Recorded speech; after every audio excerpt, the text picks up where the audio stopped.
একটা সময় ছিল যখন অস্ট্রেলিয়ার ক্রিকেট মানেই কঠিন চোয়াল, কঠোর নেতৃত্ব আর মাঠে আগুন ঝরা আগ্রাসন। সেই আগুনের মাঝেই ফুটেছিল এক কোমল ফুল, নাম তার হিউজ। হিউজের নাম শুনলেই এখনকার প্রজন্মের সবার চোখে ভেসে ওঠে 22 গজে এক প্রাণঘাতী বাউন্সারে মৃত্যুবরণ করা ফিল হিউজের ছবি। কিন্তু অস্ট্রেলিয়া ক্রিকেটে যে আছে আরও এক হিউজের করুণ গল্প, যা হয়তো জানে না অনেকেই। সেই ট্র্যাজিক নায়কের নাম কিম হিউজ। স্টাইলিশ ব্যাটসম্যান, ব্যাটে তার কবিতার ছন্দ, চোখ জুড়ানো কাভার ড্রেপ, যেন শিল্পীর তুলিরা চড়ে আঁকা এক ক্যানভাস। কিন্তু ক্রিকেট তো আর শুধু ব্যাট বলের খেলা নয়, এখানে সমান গুরুত্ব রাখে রাজনীতি, ইগো আর অদৃশ্য শক্তির লড়াই। এই লড়াইয়ে কিম হিউজ ছিলেন একা, সম্পূর্ণ একা। সময়টা 1979। অস্ট্রেলিয়ার ক্রিকেট তখন তোলপাড়। ক্যারি পেকারের বিদ্রোহী লীগ ওয়ার্ল্ড সিরিজ ক্রিকেটে অংশ নিয়ে অনেক সিনিয়র তারকা তখন দলের বাইরে, কেউ কেউ হয়েছেন নিষিদ্ধ। তখন বোর্ড চাইছিল এমন একজনকে যিনি কিনা এই জটিল রাজনীতির ঊর্ধ্বে পরিচ্ছন্ন ও তরুণ মুখ। সেই সূত্রেই মঞ্চে হাজির হলেন কিম হিউজ।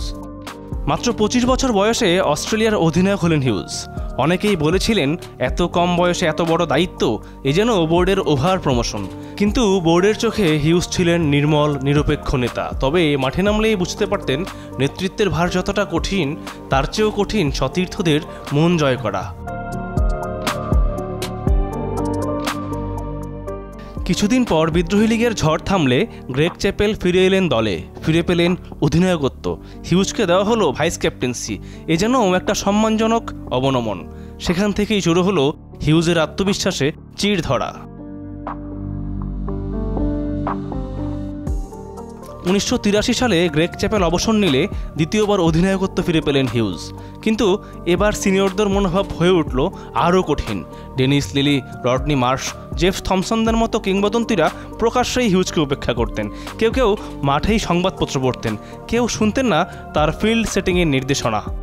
একবার টিম মিটিংয়ে অধিনায়ক হিউজের প্রশ্নের উত্তরে রডনি মার্শ তাচ্ছিল্যের সুরে বলে উঠেছিলেন, তুমি অধিনায়ক, তোমার যা ইচ্ছা করো।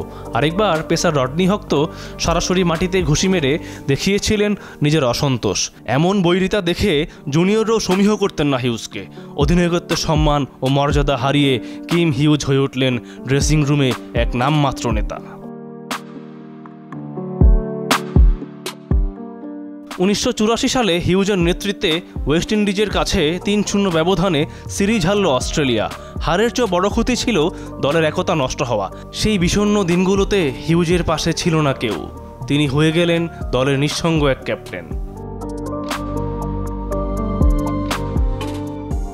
তারপর এলো সেই দিন, 26 নভেম্বর 1984। ব্রিসবেনের এক সংবাদ সম্মেলনে পদত্যাগের ঘোষণা দিতে গিয়ে আবেগ সামলাতে পারলেন না হিউজ। সংবাদ সম্মেলনের মাঝেই চোখের পানি ধরে রাখতে পারলেন না, তিনি কেঁদেই ফেললেন।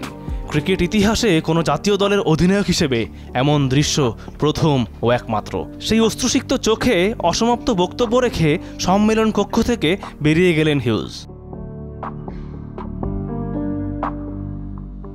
সেই আবেগঘন ভিডিও আজও ইউটিউবে দেখতে পাওয়া যায়। সে দৃশ্য দেখে কেউ কেউ বলেছিল হিউজ দুর্বল, করেছিল ঠাট্টা। কিন্তু কেউ কি কখনো জানতে চেয়েছিল পর্দার পেছনের গল্প? কেন একজন অধিনায়ক কাঁদতে বাধ্য হয়েছিলেন সবার সামনে? এরপর থেকেই আন্তর্জাতিক ক্রিকেটে আর কখনোই আগের সেই হিউজকে দেখা যায়নি। তার ব্যাটের সেই সৌন্দর্য হারিয়ে গেল, আত্মবিশ্বাস চূর্ণ হলো। হতাশায় ঘেরা হিউজ চলে গেলেন আন্তর্জাতিক ক্রিকেট থেকে নির্বাসিত দক্ষিণ আফ্রিকার রেবেল ট্যুরে। অনেকেই বলেছিলেন টাকার মোহে বিক্রি হয়ে গেছেন তিনি, কিন্তু আসলে হয়তো অবহেলা আর অপমানে তিনি খুঁজেছিলেন মুক্তির পথ। কিম হিউজের ট্র্যাজেডি এখানেই শেষ নয়। ক্রিকেটের বাইরে তার লেগাসি হয়ে রইল অশ্রুতে ভেজা একটি সংবাদ সম্মেলনের ছোট্ট ভিডিও। অথচ ক্রিকেটের ইতিহাসে তার অবদান অস্বীকার করার উপায় নেই। ক্যারিয়ারে 70 টেস্টে 37 গড়ে 4415 রান, 9টি সেঞ্চুরি, 22টি হাফ সেঞ্চুরি, দুবার নেতৃত্ব দিয়েছিলেন বিশ্বকাপে। লর্ডসের ঐতিহ্যবাহী মাঠে 5 দিনই ব্যাট করা তিনিই ছিলেন প্রথম অস্ট্রেলিয়ান। অস্ট্রেলীয় কিংবদন্তি রিকি পন্টিং নিজের আত্মজীবনীতে লিখেছিলেন, কিম ছিলেন টেস্ট ক্রিকেটে আমার প্রথম নায়ক।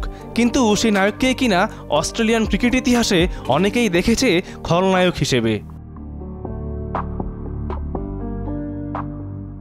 ক্রিকেট অস্ট্রেলিয়া কখনো তাকে দেয়নি প্রাপ্য সম্মান। আজও হিউজের নাম শুনলে অনেকেই শুধু সেই চোখের পানি মনে করেন, ভুলে যান তার প্রতিভা, তার সাহস আর তার অবদান। কিম হিউজের জীবনের সবচেয়ে বড় ট্র্যাজেডি এটাই, তিনি ছিলেন তার সময়ের সেরা ব্যাটসম্যানদের একজন, কিন্তু শেষ পর্যন্ত ইতিহাস তাকে মনে রাখল একজন কান্নারত অধিনায়ক হিসেবেই। জাহিদুল ইসলাম রিয়াদ, যমুনা নিউজ।